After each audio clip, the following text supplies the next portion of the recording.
بھائی کا سوال ہے کہ اذان کی ابتدا کب ہوئی اور سب سے پہلے اذان کس نے دی؟ دیکھیں، بعثت نبوی کے وقت، یعنی جس وقت آپ صلی اللہ علیہ وسلم کو نبوت ملی، 40 سال کے بعد آپ صلی اللہ علیہ وسلم کو نبوت ملی، اس وقت اللہ کے نبی پر 2 نمازیں فرض تھی، فجر کی نماز اور عصر کی نماز۔ اور اس کے بعد چلتے چلاتے جب شب معراج ہوئی، شب معراج کب ہوئی اس میں شدید اختلاف ہے۔ راجح بات یہ ہے کہ ہجرت کے سفر سے 1 سال پہلے اللہ کے نبی صلی اللہ علیہ وسلم کو شب معراج ہوئی۔ شب معراج میں جب اللہ کے نبی صلی اللہ علیہ وسلم گئے تو آپ پر 5 نمازیں فرض ہو چکی۔ ہجرت تک یہ 5 نمازیں پڑھی جاتی تھیں، لیکن ان 5 نمازوں کے اندر سوائے مغرب کی نماز کی 3 رکعت پڑھی جاتی تھی، باقی ساری نمازیں 2 رکعت پڑھی جاتی، فجر 2، ظہر 2، عصر 2، عشاء 2 پڑھی جاتی۔ پھر ہجرت کے بعد آپ صلی اللہ علیہ وسلم پر یہ نمازیں مکمل ہو گئی کہ سفر کے اندر تو 2 ہوں گی، لیکن مقام کے اوپر اب آپ کو 4 پڑھنی پڑیں۔ تو اس وقت جو صحابہ کرام نماز پڑھتے تھے، اب جو بھائی کا سوال ہے میں اس کی طرف آ گیا ہوں کہ اس وقت جو صحابہ کرام نماز پڑھتے تھے، وہ نماز پڑھنے کے لیے انہوں نے ایک ٹائم متعین کر رکھا تھا، اندازے کے ساتھ اس وقت پر آ جاتے، گھڑیاں نہیں ہوتی، اندازہ کہ اس وقت سورج کے حساب سے، تو اندازے کے حساب سے نمازوں کے ٹائم پہ پہنچ جاتے۔ پھر آپ نے ایک دن مشورہ کیا کہ بھئی نمازوں کے لیے بہت مشکل ہوتی ہے، کیا کرنا چاہیے؟ تو کسی صحابی نے رائے دی کہ ہمیں ناقوس بجانا چاہیے، یہ لکڑی کی طرح نا باجا ہوتا تھا، یہ جو عیسائی ہوتے تھے نا اپنے گرجے کے اندر گھنٹہ جس کو کہتے ہیں، جو آج کل کھڑکاتے نہیں جیسے، اس طرح کا ہوتا تھا کہ وہ بجایا جائے تو لوگ اکٹھے ہو جایا کریں۔ آپ صلی اللہ علیہ وسلم نے فرمایا یہ تو عیسائیوں کی مشابہت ہے اور ہم یہ کام نہیں کریں گے۔ کسی نے کہا اچھا ایک وہ آواز ہوتی ہے ان کے پاس یہودی لگاتے ہیں، آپ صلی اللہ ان صحابی کہنے لگے جی وہ استعمال کر لیتے ہیں، آپ نے فرمایا وہ تو یہودیوں کا حال ہے، وہ بھی استعمال نہیں کرے۔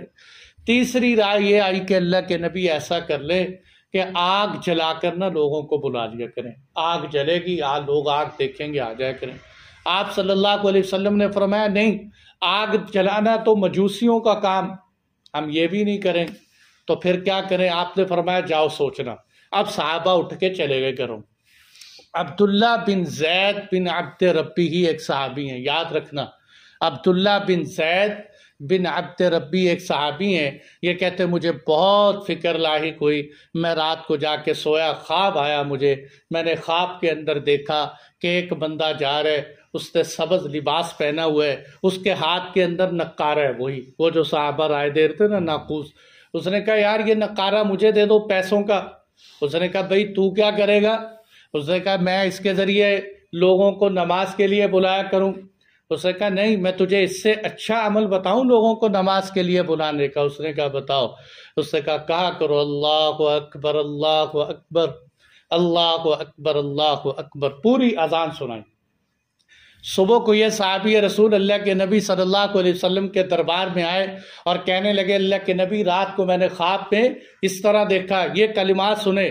آپ نے فرمایا یہ خواب سچا خواب ہے، بالکل یہی ہم اسی کے ذریعے لوگوں کو بلایا کریں گے۔ تو اس وقت اذان متعین ہوئی، ایک صحابی رسول کو خواب آیا اور وہیں سے آپ صلی اللہ علیہ وسلم نے فرمایا ہذہ الرؤیا حق ان شاء اللہ تعالی، کہ یہ سچا خواب ہے اور ہم آج کے بعد یہی دیں گے۔ آپ نے فرمایا بھائی یہ خواب جو ہے نا، یہی جو جملے تو نے سنے، یہ بلال حبشی کو یاد کروا دو کہ بلال کی آواز بڑی صاف ہے اور بہت اونچی، یہ جو ہمارے لوگوں نے مشہور کر رکھا ہے نا کہ بلال حبشی توتلے تھے، ان کے جو ہے اشہادو کی بجائے اشہادو پڑھتے تھے، یہ سب فضولیات ہیں، غلط باتیں ہیں۔ اشہادو کی بجائے اسہادو کہتے تھے۔ ایک دن اذان والے جو ہے انہوں نے پتہ نہیں، لمبی کہانی ہے مجھے تو سنا آتی بھی نہیں ہے، کہ لوگوں نے جو ہے بنا رکھی ہے کہ بھئی آج کے بعد بلال اذان نہیں دے گا، صبح نہیں ہوئی۔ پھر بلال حبشی کو بلایا گیا، پھر انہوں نے اذان دی، پھر صبح ہو گئی۔ جیسے وہاں بیٹھے یہ سارے صبح دیکھ رہے تھے۔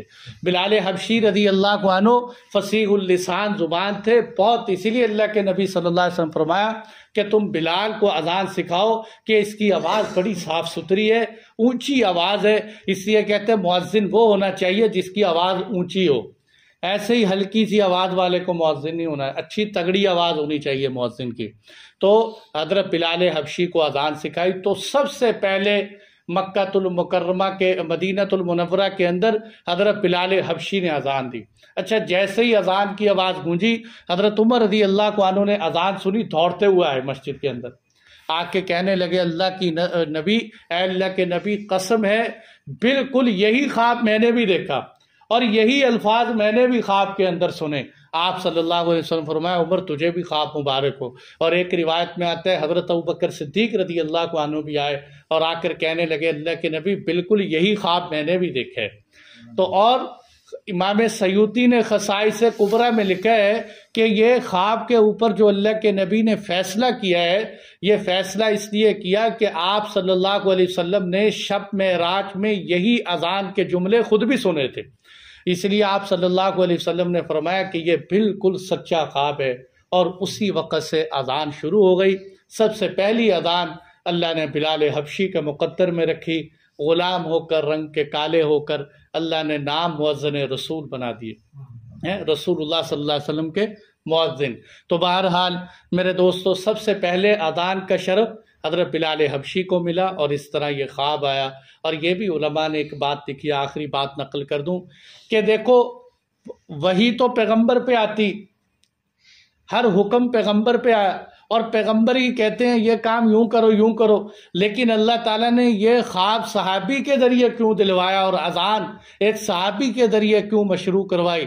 اس لیے کہ اذان کے اندر تین چیزیں ہیں، ایک تو اللہ کی توحید ہے، اللہ اکبر، اللہ کی بڑائی ہے، اور اشہد ان لا الہ الا اللہ، اللہ کی توحید ہے، اشہد ان محمد رسول اللہ، اللہ کے نبی کی رسالت ہے، حی علی الفلاح، کامیابی یہ آخرت ہے۔ اور اللہ تعالیٰ نے ایک امتی کے ذریعے یہ خواب دکھلا کر بتایا کہ اے لوگو توحید اور رسالت اور آخرت کا ڈنکا بچانا یہ اللہ کے نبی کے امتیوں کا بھی کام ہے، جس طرح وہ کام اللہ کے نبی کے یہ کام تمہارا بھی ہے، اس لیے اللہ نے یہ خواب ان کے ذریعے سے دلوایا۔